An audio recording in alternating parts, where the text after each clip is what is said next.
ओम श्री गणेशाय नमः। जय श्रीमन नारायण, जय आदिशक्ति माता, जय भोलेनाथ, जय माता पार्वती। दोस्तों, आज हमारे साथ श्रवण करेंगे फाल्गुन मास कथा का तीसरा अध्याय। आइए सुनते हैं फाल्गुन मास कथा का तीसरा अध्याय। आज की कथा में श्री मैत्रेय जी कहते हैं, विदुर जी, इस प्रकार जब रुद्र के सेवकों ने समस्त देवताओं को हरा दिया, उनके संपूर्ण अंग प्रत्यंग भूत प्रेतों के त्रिशूल पटक, खड़ग, कदा, परिघ और मुद्रक आदि आयों से छिन्न भिन्न हो गए, तब वे तावीज और सदस्यों के सहित बहुत ही डर कर ब्रह्मा जी के पास पहुँचे और प्रणाम करके उन्हें सारा वृतांत कर सुनाया। भगवान ब्रह्मा जी और सर्वांतर्यामी श्री नारायण पहले से ही इस भावी उत्पात को जानते थे, इसी से वे दक्ष के यज्ञ में नहीं गए थे। अब देवताओं के मुख से वहाँ की सारी बात सुनकर उन्होंने कहा, देवताओं, परम समर्थ तेजस्वी पुरुष से कोई दोष भी बन जाए तो भी उसके बदले में अपराध करने वाले मनुष्य का भला नहीं हो सकता। फिर तुम लोग ने तो यज्ञ में भगवान भोलेनाथ का प्राप्य भाग न देकर उनका बड़ा भारी अपराध किया है, परंतु भोलेनाथ जी बहुत शीघ्र प्रसन्न होने वाले हैं। इसलिए तुम लोग शुद्ध हृदय से उनके पैर पकड़कर उन्हें प्रसन्न करो, उनसे क्षमा मांगो। दक्ष के दुर्वचन रूपी बाणों से उनका हृदय तो पहले से ही बिंद रहा था, उस पर उनके प्रिया सती का वियोग हो गया। इसलिए यदि तुम लोग चाहते हो कि वह यज्ञ फिर से आरंभ होकर पूर्ण हो, तो पहले जल्दी जाकर उनसे अपने अपराधों के लिए क्षमा मांगो, नहीं तो उनके कुपित होने पर लोकपालों के सहित उन समस्त लोगों का भी बचना असंभव है। भगवान रुद्र का परम स्वतंत्र है, उनके तत्व और शक्ति सामर्थ्य को ना तो कोई ऋषि मुनि देवता और यज्ञ स्वरूप देवराज इंद्र ही जानते हैं, और ना ही स्वयं मैं ही जानता हूँ। फिर दूसरों की तो बात ही क्या है। ऐसी अवस्था में उन्हें शांत करने का उपाय कौन करा सकता है।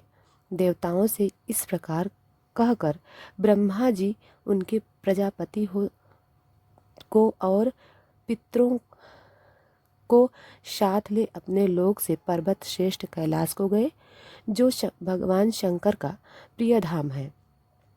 उस कैलाश पर औषधि, तप, मंत्र आदि योग आदि उपायों से सिद्धि को प्राप्त हुए, और जन्म से ही सिद्धि देवता नित्य निवास करते हैं।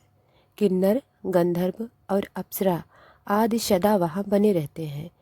उसके मणि में शिखर है, जो नाना प्रकार की धातुओं से रंग बिरंगे प्रतीत होते हैं।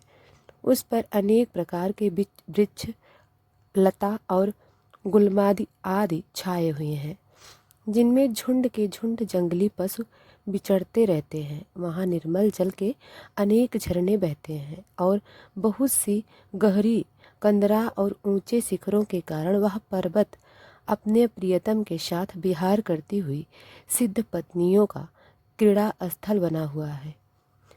वह सब और मोरों के शोर, मदान भ्रमण के गुंजारी की कुहक ध्वनि तथा अन्य अन्य पक्षियों के कंबल से गूंज रहा है। उसके कल्प वृक्ष अपनी ऊंची ऊंची डालियों को हिला हिलाकर मानव पक्षियों को बुलाते रहते हैं, तथा हाथियों के चलने फिरने के कारण वह कैलाश स्वयं चलता हुआ सा और झरनों के कल कल ध्वनि से बातचीत करता हुआ सा जान पड़ता है। मंदार, परिजात और अर्जुन के वृक्ष से वह पर्वत बड़ा ही सुहावना जान पड़ता है। वहाँ जहाँ तहाँ हरिण, वानर, शुअर, सिंह, रीछ, शाही, नीलगाय, शरभ, बाघ, कृष्ण, मृग, भैंसे और भी अनेकों पशु घूमते रहते हैं, तथा वहाँ की सरोवर के तट केलों की पत्तियों से घिरे होने के कारण बड़ी शोभा पाते हैं। उसके चारों ओर नंदा नाम की नदी बहती है, जिसका पवित्र जल देवी सती के स्नान करने से और भी पवित्र सुगंधित हो गया है। भगवान भूतनाथ के निवास स्थान उस कैलाश पर्वत की ऐसी रमणीय देखकर देवताओं को बड़ा आश्चर्य हुआ। वहाँ उन्होंने अलका नाम की एक सुरम्यपुरी और सौगंध वन देखा, जिसमें सर्वत्र सुगंध फैलने वाले सौगंध नाम के कमल लिखे हुए थे। उस नगर में बाहरी ओर नंदा और अलकनंदा नाम की 2 नदियां हैं। वे तीर्थपात श्रीहरि के चरण रज के संयोग से अत्यंत पवित्र हो गए हैं। विदुर जी उन नदियों में रति विलास से थकी हुई देवांगना अपने अपने स्थान से आकर जल क्रीड़ा करती हैं। विदुर जी इसके बाद देवगढ़ सौगंध वन में आए। वह वन रंग बिरंगे फूल और पत्तों वाले अनेकों कल्प वृक्षों से सुशोभित था।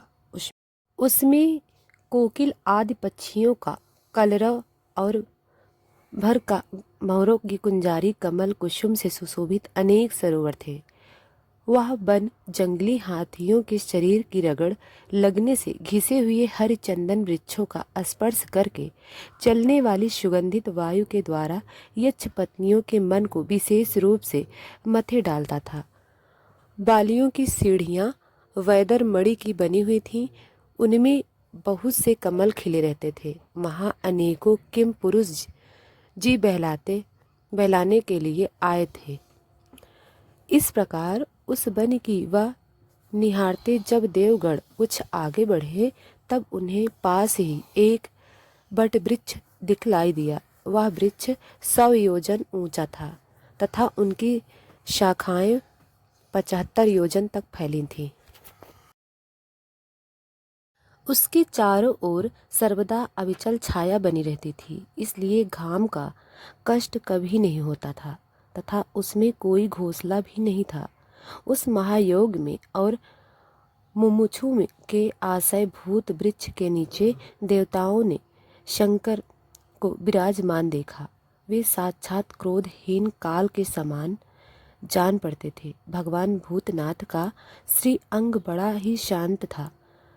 सनद आदि शांत सिद्धगण और शखा यक्ष राक्षसों के स्वामी कुबेर उनकी सेवा कर रहे थे। जगतपति महादेव जी सारे संसार के शुद्ध स्नेहवश सबका कल्याण करने वाले हैं। वे लोक हित के लिए ही उपासना, चित्त की एकाग्रता और समाधि आदि स्थानों का आचरण करते रहते हैं। संध्याकालीन मेघ की क्रांति वाले शरीर पर वे तपस्वी के अभीष्ट चिन्ह भस्म, दंड, चटा और मृग चर्म एवं मस्तक पर चंद्रकला धारण किए हुए थे। वे एक कुशान पर बैठे थे और अनेक साधु श्रोताओं के बीच भी श्री नारद जी के पूछने से सनातन ब्रह्म का उपदेश कर रहे थे। उनका बायां चरण दाईं जांघ पर रखा था। वे बायां हाथ बाएं घुटने पर रखे, कलाई में रुद्राक्ष की माला डाले तर्क मुद्रा से विराजमान थे। वे योग पठ का सहारा लिए एकाग्र चित्त से ब्रह्मानंद का अनुभव कर रहे थे। लोकपालों के सहित समस्त मुनियों ने मननशीलों में सर्वश्रेष्ठ भगवान शंकर को हाथ जोड़कर प्रणाम किया।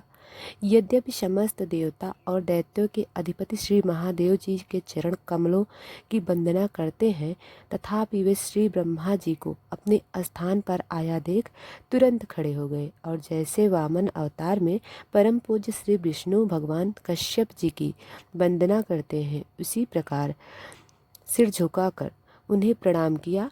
इसी प्रकार शंकर जी के चारों ओर जो महर्षियों सहित अन्य अन्य सिद्धगण बैठे थे, उन्होंने भी ब्रह्मा जी को प्रणाम किया। सबके प्रणाम कर चुकने के बाद ब्रह्मा जी ने चंद्रमौली भगवान से, जो अब तक प्रणाम की मुद्रा में ही खड़े थे, उनसे हंसते हुए कहा। श्री ब्रह्मा जी ने कहा, देव, मैं जानता हूँ आप संपूर्ण जगत के स्वामी हैं, क्योंकि विश्व की योनि शक्ति और उसके बीज शिव से परे जो एक रस परम ब्रह्म है, वह आप ही हैं। भगवान, आप मकड़ी के समान ही अपने स्वरूप भूत शिव भक्ति के रूप में क्रीड़ा करते हुए लीला से ही संसार की रचना, पालन और संहार करते हैं। आपने ही धर्म और अर्थ की प्राप्ति कराने वाले वेद की रक्षा के लिए दक्ष को निमित्त बनाकर प्रकट किया है। आपकी बंदी हुई या वर्णाश्रम की मर्यादा एवं जिनका नियम निष्ठ ब्राह्मण सदा पूर्वक पालन करते हैं, मंगलमय महेश्वर आप शुभ कर्म करने वाले को स्वर्ग लोक अथवा मोक्ष पद प्रदान करते हैं तथा पाप कर्म करने वालों को घोर नरक में डाल देते हैं। फिर भी किसी किसी व्यक्ति के लिए इन कर्मों का फल उल्टा कैसे हो जाता है। जो महानुभाव आपके चरणों में अपने को समर्पित कर देते हैं, जो समस्त प्राणियों में आपकी झांकी करते हैं और समस्त जीवों को अभेद दृष्टि से आत्मा में ही देखते हैं, वे पशुओं के समान प्राय क्रोध के अधीन नहीं होते। जो लोग भेद बुद्धि होने के कारण कर्मों में ही आसक्त हैं, जिनकी नीयत अच्छी नहीं है, दूसरों की उन्नति देखकर जिनका चित्त रात दिन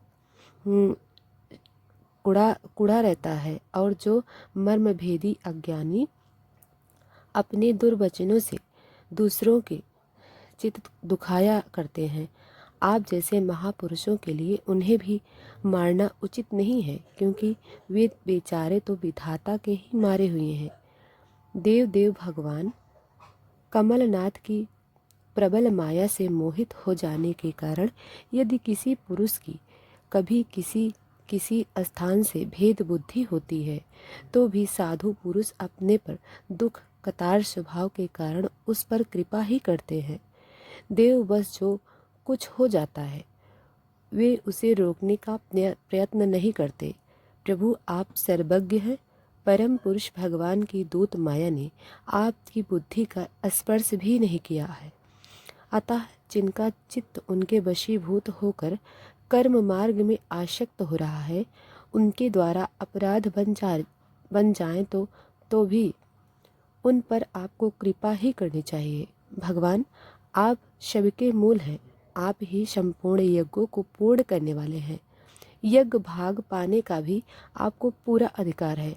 फिर भी इस दक्ष यज्ञ के बुद्धिहीन याचकों ने आपको यज्ञ भाग नहीं दिया, इसी से यह आपके द्वारा विद्वित हुआ है। अब आप इस अपूर्ण यज्ञ का पुनरुद्धार करने की कृपा करें। प्रभु ऐसा कीजिए जिससे यजमान दक्ष फिर से जी उठें, भक्त देवता को नेत्र मिल जाए, भृगु जी के दाढ़ी मोछ आ जाएं और पुसा के पहले ही समान दांत निकल जाएं। रुद्रदेव अस्त्र शस्त्र और पत्थरों की बौछार से जिन देवता और रिद्ध बीजों के अंग प्रत्यंग घायल हो गए हैं, आपकी कृपा से वह सब ठीक हो जाए। यज्ञ संपूर्ण होने पर जो कुछ शेष रहे वह सब आपका भाग होगा। यज्ञ विध्वंस आज यह यज्ञ आपके भाग से पूर्ण होगा। तो इसी के साथ यह अध्याय समाप्त हुआ। अब आगे की अध्याय हम कल सुनाएंगे। तो दोस्तों, अभी तक वीडियो को लाइक सब्सक्राइब नहीं किया है तो अभी कर लें। धन्यवाद।